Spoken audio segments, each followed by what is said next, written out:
Kung meron kayong leftover na isda katulad neto, naku guys, wag nyo po itong itatapon dahil pwede po natin itong gawing napakasarap na ulam. Yung leftover na isda ko dito guys, ay gagawin ko po itong fish pastel. Let's go!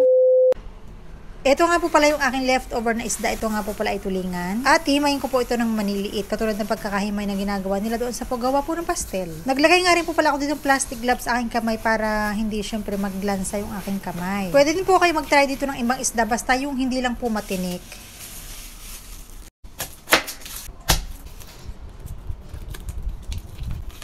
Naghiwa na nga rin po pala ako dito ng sibuyas, bawang at saka ng sili. Gagamit nga rin po pala ako dito ng carrots. Inad-add ko lang ito para mahiwa ito ng maninipis.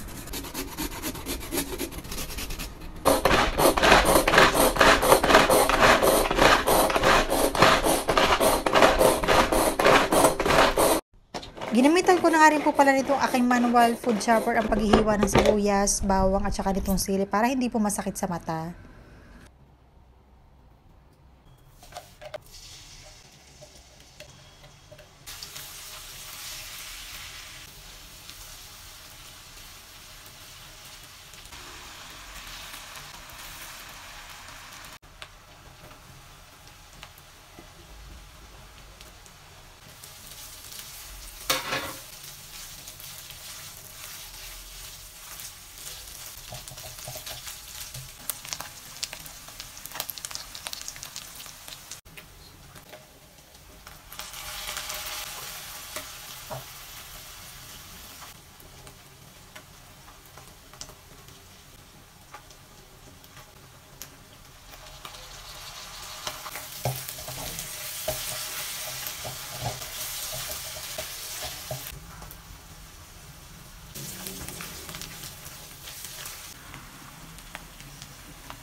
At eto na, luto na po yung ating napakasarap at napakamurang ulam. Siyempre, masarap po itong ulam sa kanin. Naku guys, itry nyo na rin po yung ganitong luto sa isda. Sobrang sarap po talaga nito. Na ulam sa kanin. Kapag ito po talaga yung ulam ninyo, ay sigurado po ako na talaga na mapaparami po kayo ng kanin.